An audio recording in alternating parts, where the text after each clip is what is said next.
Roosts it right up here to the... And it's Hall who outmarks Hunt in that final duel. There goes the short pass. Gets it short of centre half-back. And Thompson is the player to take the mark. He's left completely unattended. Thompson, long quarter this one as we come up towards the 34-minute mark. Gets it out to Bradbury. Bradbury on the half-back line, holding up play a bit. Only 4 points the difference in Port's favour. They're on 7-4. Sandringham on 7 goals straight. Umpire giving a free kick. That was in the back to Evans.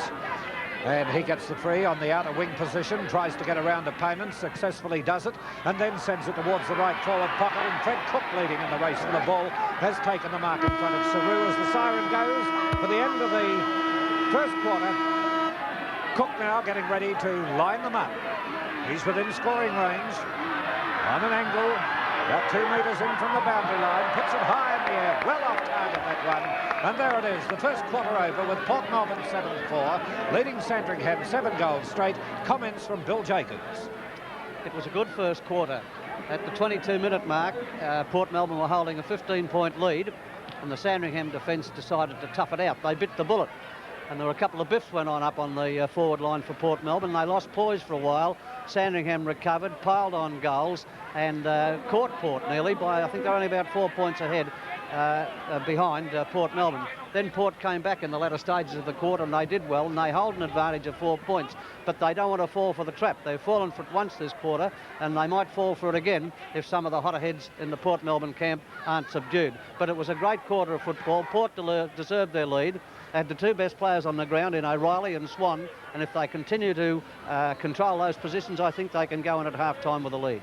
Well, Bill Jacobs has selected Port Melbourne. Ted Hedries has selected Sandringham, so you'll hear a Sandringham summary. Well, Phil, Bill said it was a good quarter of football. It's one of the best quarters of football I've seen for a long while. We saw good high marking, we saw play on type of football provided by Port Melbourne, and we saw 14 goals scored, and that's what the public want to see. They love to see the goals scored. I thought that probably Sims and Annanson nullified each other at the centre, but Bill Swan, a brilliant player, a good player last week also, was picking up crumbs around that middle. He was completely beating Terry Wilkins, the Sandringham captain, and he was giving his forwards plenty of opportunities, and he had a winner there at centre half forward, Grant O'Reilly. They're probably their second best player last week, so their 2 best players last week are firing again today. Well, O'Reilly did the best. He kicked their first 2 goals. Cook has come right back into calculations once again. It looks like the old vintage Fred Cook up there today, the way he's moving around competing against his opponent for marks, and he's kicking fairly truly too. Sandringham, Phil, as I said, during the first quarter, they really came back into the calculations in this game when that bit of an altercation up there with Vic Annanson, and from that point on, Sandringham put on 3 quick goals, and they're back in business again. Ted, I eulogised before the game started about the goal-to-goal line of Sandringham, and I think they're being beaten in their goal-to-goal line. Cook is playing better at full forward. Peter Hall has picked up his game at full back, and Wilkins is certainly being beaten in the centre. And we have O'Reilly winning at centre half forward, and I think that's where Port Melbourne are on top. I agree with you that the rucks are about even, but it's the goal-to-goal line of Port Melbourne that has lifted and is winning the game for them at the moment. Rob. Yes, well, Phil, I selected Sandringham, but I must admit, around about the 10-minute mark, I was having second thoughts about it. But Sandringham can thank their accuracy for only being 4 points down at this stage.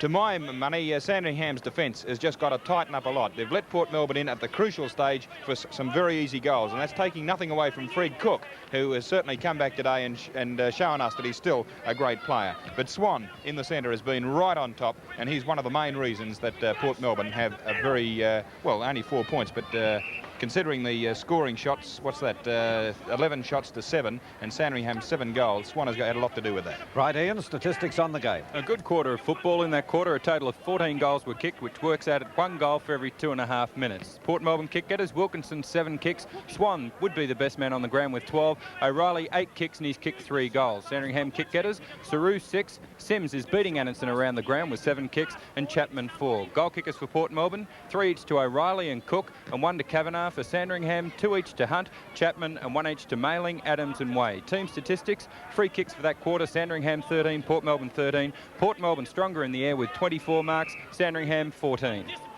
Port Melbourne 7-4, leading Sandringham 7 goals straight.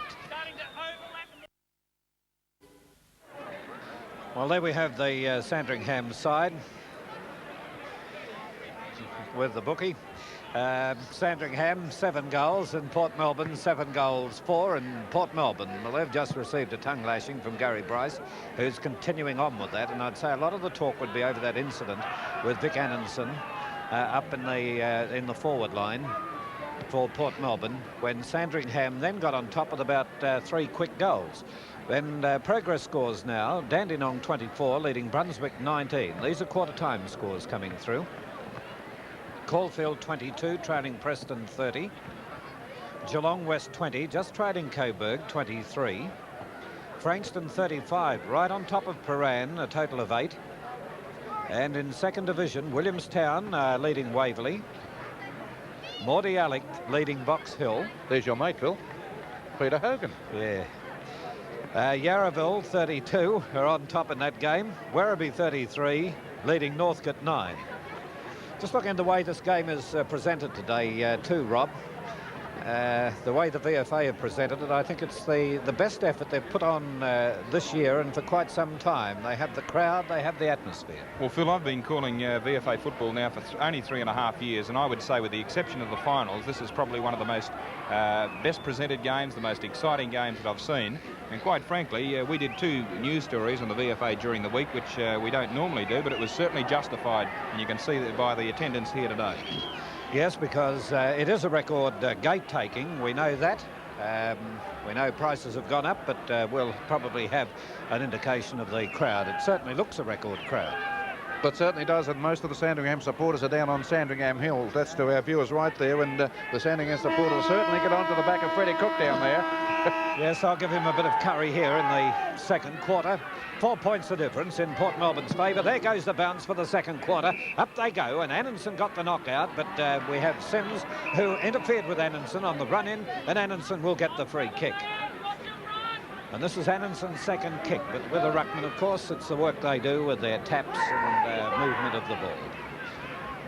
And there goes the kick on its way up towards the centre half forward position. Up they go. Sims went up, failed to take the mark. Took that a little nonchalantly, I felt. As we see coming through here is Anderson for Port Melbourne. He kicks it to Chris, or gets it to Christo. He kicks it across towards goal, and we see it pushed through there by Big Saru of Sandringham to record another behind for Port Melbourne, taking them on to 7-5 as against Sandringham's 7 goals. Saru playing at full-back